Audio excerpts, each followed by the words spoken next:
आप सभी को नमस्कार। मगही लोकगीत में आप सबको स्वागत है।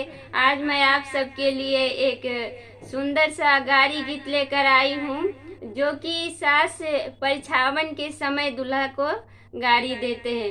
वही गाड़ी गीत लेकर आई हूँ। पसंद आए तो सब्सक्राइब लाइक जरूर कीजिएगा। धन्यवाद।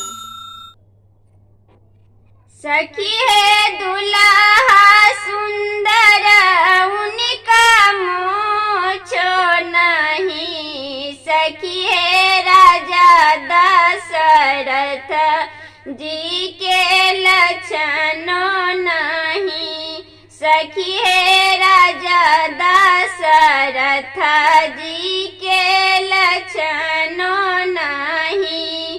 सखी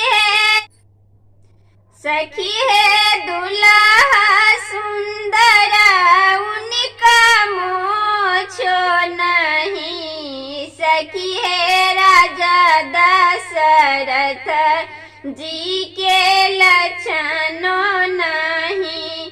सखी है राजा दशरथ जी के लक्षणों नहीं।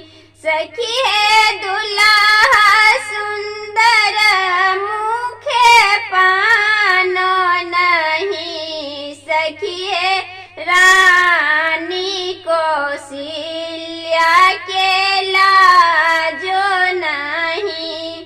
सखी है रानी कौशल्या के लाजो नहीं।